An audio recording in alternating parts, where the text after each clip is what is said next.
Hi, Jeff Booz, aka DJ Jeff B. I just wanted to do this video just to sort of log my day really. It says Sunday the 28th of June 2020. I've already been up, I think I got up at about 7:30,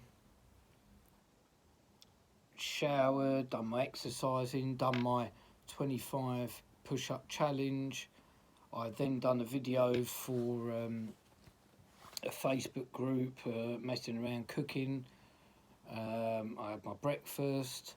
I've then been to the garage and I've sorted a few things out. I've dropped some stuff off to my friend. Then I've been to my other friend's house and dropped stuff off to him. On my way to, so even just doing those little things, some sort of productivity, really makes me feel good that I've achieved things, because it's so easy just to sit down and just do nothing and just dwell on all the bad things in your life. And to me, just getting up and doing stuff, and even if I've hoovered, I've done lots of things, and it just makes me feel like, I'm not just wasting all my time. And I, on my way to my friend's house, I drove past this old couple in their car. So there's a mini roundabout, and just past the mini roundabout, there's a junction. It's the end of the road where I turn right onto a main road, and right at that junction, there was an elderly couple stopped in their car, and they were clearly having some trouble. And when I looked, the near side front tyre was just gone. It looked like the wheel was just on the floor, but it was hard to make out. But it looked like they were in trouble. But then there was a car behind me, and then there was a car in front of me blocking me to turn right, so they were turning right, and then there's other cars there, and so it was impossible for me to pull over and help but I looked and I thought they need some help, but because I couldn't immediately pull over, I was forced to turn right onto this main road where there's nowhere to pull over and stop. And halfway down I thought, oh, well, there's other people, and there were people waiting behind them to get in. So I was thinking, well, what am I meant to do anyway? I've got no tow rope, I've got no means of towing or push. It's on a hill, so I'm not going to be able to push the car. So in my head, I was thinking, well, what can I do to help anyway? And now there's other people behind them, so someone will help them. And further down the road, I couldn't get this out of my head. It was just saying, you've got to go and help them, see if they're all right. Maybe they just might need your phone. They're elderly couple. Maybe they haven't even got a mobile phone. I don't know. I don't know. Maybe they could do the lift somewhere. We can try and get their car to the side. I wasn't sure, but something was telling me, don't leave them. And I was battling with myself for a little while, because we've all got things to do, haven't we? I'm heading somewhere. Someone was waiting for me, and then there's other people behind them, and I was thinking, no, someone will help them. And I got further down the road, and I thought, no, sod this. I'm going to turn round, and I'm going to see if they're okay. At the least, I'm going to see if they're all right. So I drove down the road until I got to a roundabout, turned round, come back, and I thought, you know what, even if they're gone, anything, I know that I've tried then. And so I turned off, and they weren't on that bit anymore. But just as I've turned, and then there's a mini roundabout, and they had managed to get and pull over into a little side road, and no one had stopped to help them. So I pulled over, and then I spoke to the guy. I mean, there was an elderly couple. They were frail. Let's put it that way. 70s, 80s. I'm not sure, but they were. His wife was driving, but they were frail, and literally there was no tyre on the wheel. It was literally, I don't know how it happened. I didn't see no signs of the tyre, but it was literally the wheel was on the ground, and and I said to him, look, can I help? Do you need the phone or what? And he said, well, if you could help me change the tyre, change the wheel, that would be really helpful.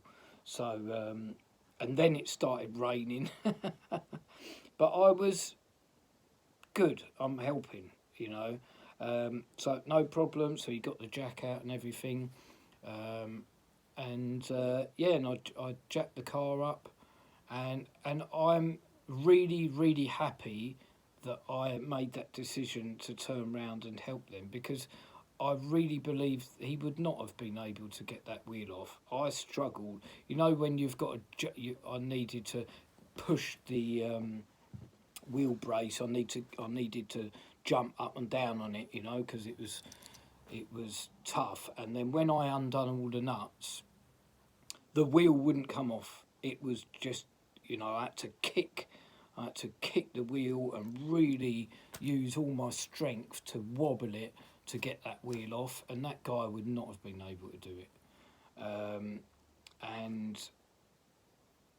And he was very grateful, and he tried to give me some money, which I did not accept. I just wanted to make sure that they were okay, and people need to look out for each other. You never know when you're that person stuck on the side of the road and you don't know what to do.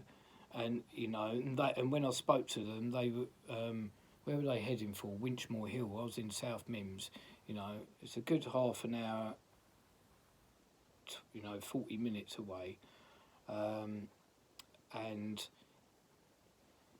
you never know when you're stuck and you need someone, and it's important we all look out for each other. And it was a bit sad, really, that there was quite a few cars there, and no one else helped. But something in my mind said, go and help, go and help, go and help.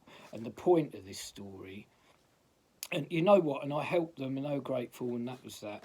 And I was happy that I'd done that. And afterwards, I got really emotional. I sat there and I cried, and I'm not sure why. I feel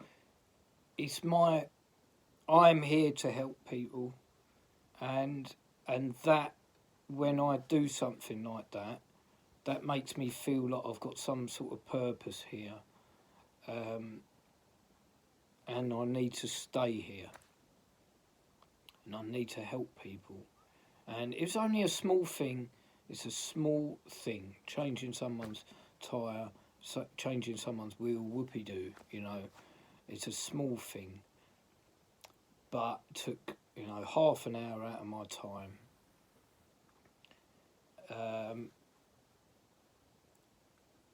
But I don't know why I got really emotional afterwards, but it's like another stage of my journey, because I'm listening these things.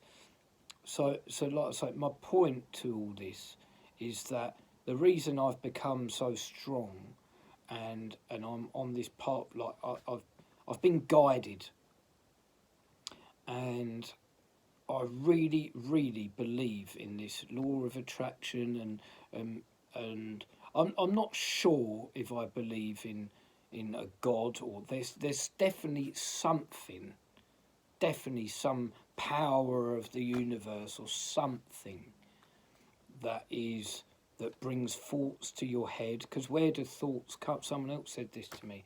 Where do thoughts come from? How are they? Where does that come from? And when you start thinking about it, it's like, yeah, it's very deep stuff. But when you can clear your mind and let go of negative thoughts and accept that you are you're being led on the things that happen for a reason, and if bad things have happened to you, you'll try and grasp, why has that happened? Why has that happened to me? If you can get your head around letting go of that, the why, because it doesn't really help you, doesn't do anything, doesn't change what's happened. But somehow you've attracted that. You've somehow attracted those bad things. And if you just stay on a good path and think good thoughts and believe that things are going to get better, when you actually believe that, you believe that things are going to get better, and you believe that good things are going to happen, and you believe that you have a purpose here, things start changing. And I've discovered this, and I'm really going, and the more I think about it, the more this stuff works. And look, I was right. I started thinking I must go back to help these people, and I could have gone, someone else will help them. Because that's what most people, someone else will help them. And I did think that. But the overpowering thing in my head was saying, turn round and go and help them. And I was right to do that. And don't get me wrong, if you're thinking, I must kill that person, I must go and beat that person, don't go with them thoughts. You know what's right and wrong. You know what's right and wrong. Go with the right things to do, because sometimes your brain is conflicting, and it's very hard to filter out the good and the bad sometimes. But like I say, the more you start thinking about good things, positivity, keep all this negative stuff to the side. Once you surround yourself with more happiness than you do the negative stuff, this positive stuff will just keep coming to you. And you'll be guided in the right direction, and the thought process, like now, that thought that was telling me turn round, that was a lot stronger than maybe it would have been a year ago or whatever, because now I'm in tune to it.